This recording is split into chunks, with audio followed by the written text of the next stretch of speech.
Olá, meus amigos, eu fiz uma enquete recentemente com vocês, era abordando justamente esse negócio da questão técnica e sentimental da música, sobretudo no choro, né? Que notadamente é uma música difícil, e a pergunta era se uma música tão técnica como é o choro poderia transmitir sentimento ou é apenas uma coisa intelectual. E vocês puderam notar que havia uma foto bonita de fundo de Aníbal Augusto Sardinha, o garoto, um dos nossos maiores gênios. Como é que eles chamavam ele? Era o gênio das cordas, né? O garoto tocava bandolim, cavaquinho, violão tenor, violão, banjo, guitarra, era uma coisa maluca. Ele tocava tudo como ninguém. E eu agradeço a participação de vocês nessa enquete, porque e ali tem opiniões muito sensíveis, né? Gostei de ver, que beleza, vocês não são brincadeira, hein? Eu até anotei aqui alguns comentários. E por falar em garoto, eu também postei um vídeo recentemente de Desvairada, eu fazendo um duo de bandolim com o Mike Marshall. Mas tem gente que não assistiu, hein? Eu estou de olho. Não, você não. É, você.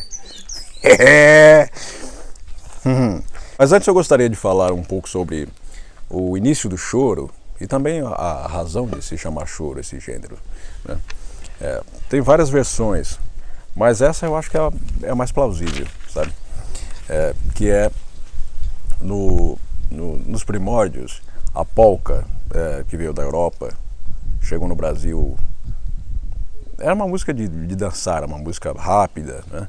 E aqui ela foi transformada bem ao sentimento dos nossos músicos e do nosso povo. Os nossos músicos começaram a tocar essa polca de maneira mais lenta, mais compassada, né? Com as inflexões, os efeitos, e começava a emocionar as pessoas que ouviam, né? Então logo passamos a chamar de músicas de choro, músicas de causar choro, né? Mas ainda não existia esse nome como gênero, né? Era polcas, e que também sofreu aqui no Brasil influência do lundu, e aí também se transformou no tango, que é o tango brasileiro, que é completamente diferente do tango argentino.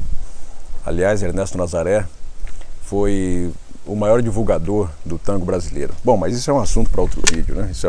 Eu vou falar mais sobre os ritmos daquela época e essas vertentes do choro. Até que...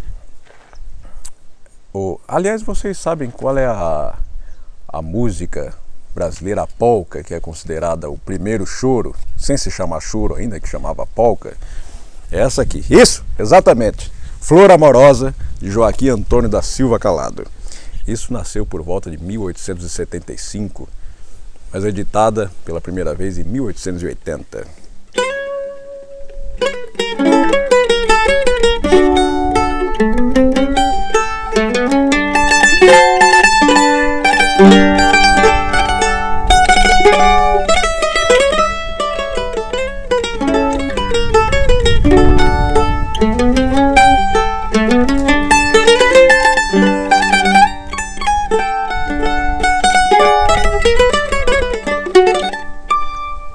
Que belezinha de música, não? Flautista, Joaquim Antônio da Silva Calado, grande autoridade de música. E na década de 1910, o grande Alfredo da Rocha Viana Júnior, Pixinguinha, unia essas características da música brasileira de interpretação, esse nosso modo de tocar e as fórmulas, e transformava tudo isso nesse gênero que chamamos hoje, que conhecemos hoje de choro. O primeiro gênero genuinamente brasileiro e que nos fala tanto ao coração, não é verdade? Vamos aqui a algumas opiniões de alguns dos nossos inscritos do canal. Que beleza, que honra, hein? Honra para mim, claro. Começando aqui por Everton Luiz. Sobre aquela enquete ainda, né? Eu acho que é um gênero bem completão, como o senhor mesmo diz. Ambas as partes, intelectuais como emocionais, são bem fortes e expressivas. De fato, é uma música técnica, mas que também tem muito sentimento. A forma do choro, por si só, já é complexa, já é difícil e exige muito do músico, tanto do compositor como do instrumentista, o acompanhador, o solista, enfim. Mas eu acho que o que é mais difícil no choro é justamente você fazer emocionar, porque você precisa de muita técnica, de muitos efeitos para poder transmitir a sua emoção e fazer com que isso chegue às pessoas, né? O que eu chamo sobre técnica tem determinados efeitos, como o vibrato, que é uma coisa que a gente ouve muito no fado português, né? Nós herdamos muito desse sentimento, né?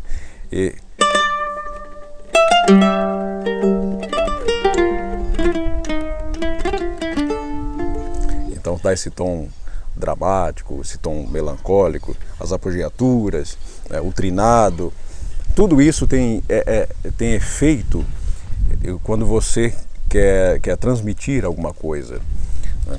Agora, é bem verdade que a técnica somente não basta, assim como inspiração também não, sabe? O ideal é que se tenha os dois.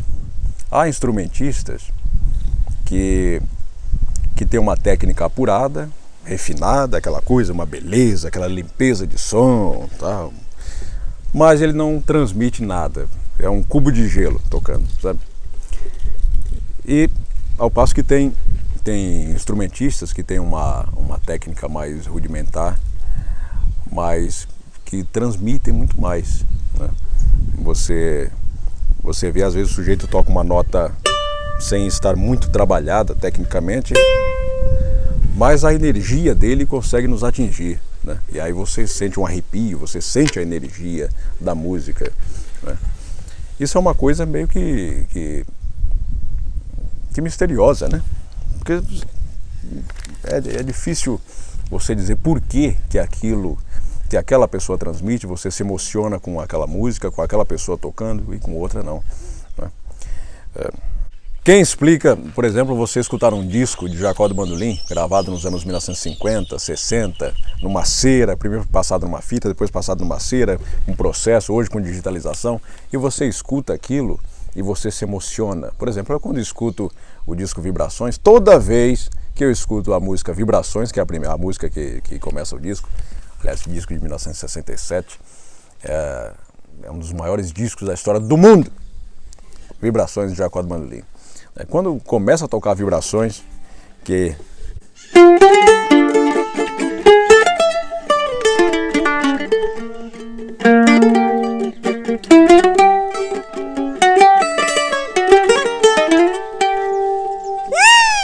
ali, olha, se o caba for fraco do coração, não escapa não, viu?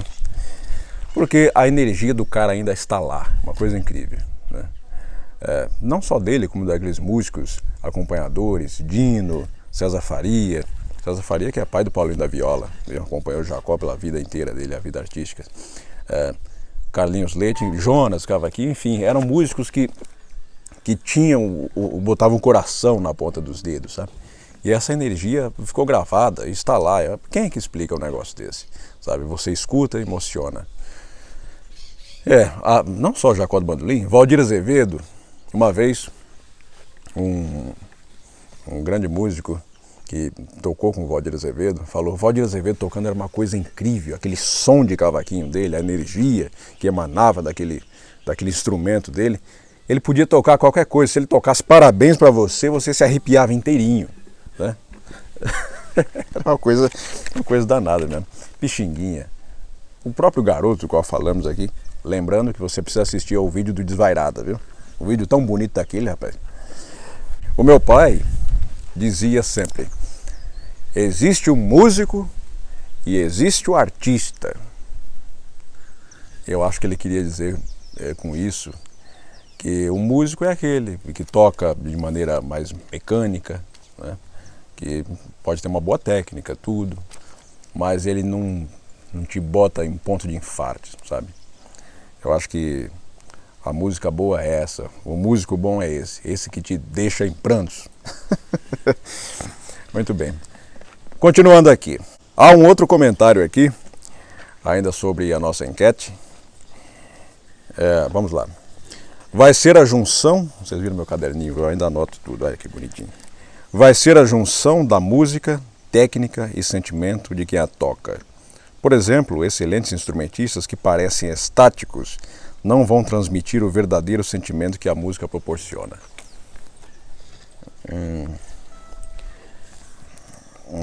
Vai ser a junção da técnica e sentimento. Claro, a junção da técnica, do sentimento é aquela coisa. Quando você tem tudo, você tem a técnica e tem um sentimento e consegue transmitir através das ferramentas que você tem, as ferramentas técnicas, é o ideal. Mas eu acho que não necessariamente você precisa estar fazendo caretas, ou fazendo cara de quem está tocando uma coisa difícil, que só você consegue tocar, aquela coisa sentimental. Às vezes o sujeito está fazendo uma cara de sentimento e para frente não está indo nada, de sentimento não está indo nada, né? Aí você escuta, por exemplo, os Índios Tabajaras, né? Eu não sei se você conhece a história deles, vale a pena pesquisar aqui. Eu vou fazer um vídeo sobre eles, né? Assim facilita o trabalho, né? E eu faço com muito prazer. Você vê os Índios Tabajaras tocando e a cara deles está ali estática, uma coisa bem tranquila. E eles tocando é um sentimento danado, sabe? E eles transmitem muita coisa. Então, não necessariamente você precisa estar demonstrando sentimento para poder transmitir. Eu já conheci diversos músicos que eles não faziam gesto algum. Tinha um senhor que tocava com um cigarro aqui no canto da boca, a cinza vinha até aqui, o canto da boca quase assim, e não caía não, a cinza não caía não. Ele tocando ali, tocando o acordeãozinho dele, sem fazer gesto algum, um chapeuzinho aqui. E era um negócio tão bonito, a gente se emocionava. O artista verdadeiro, né, é esse que nos causa emoção de qualquer maneira, sabe? É esse que quando toca a primeira nota, você já se arrepia inteiro, você sente a musicalidade do sujeito. Compreendeu?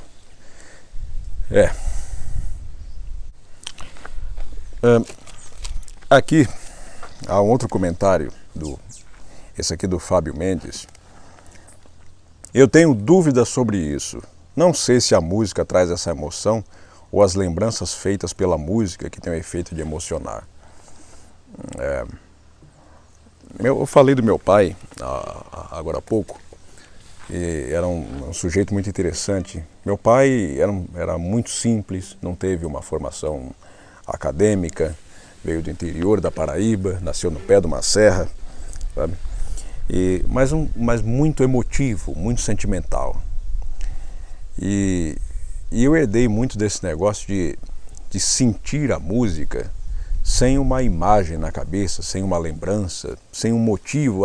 Que essa música me lembra tal coisa, me lembra que eu escutei essa música em tal ocasião, estava numa festa e essa música tocou e eu me lembro daquela festa e começo a chorar. Não é nada disso.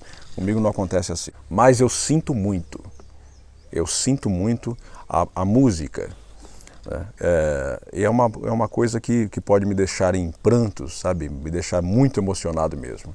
A música instrumental, principalmente, né? Porque quando tem uma letra, a letra está sempre te guiando, está te contando uma história e você precisa pensar naquilo que ela está contando, não é verdade?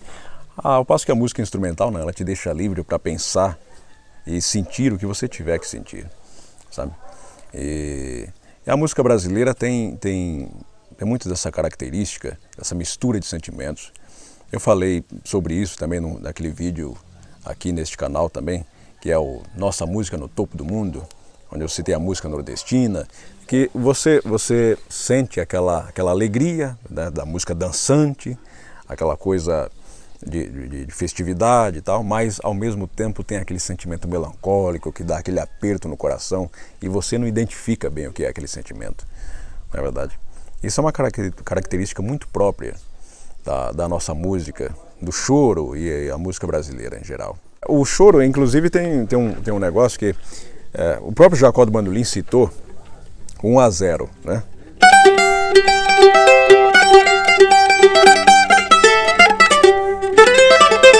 Aquele choro de Pixinguinha.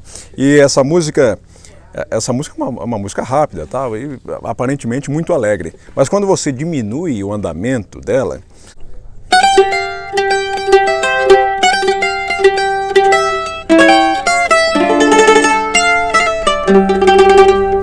aí você percebe essa coisa penosa, lastimosa, que ela continua lá escondida quando você toca ela mais rápida, né?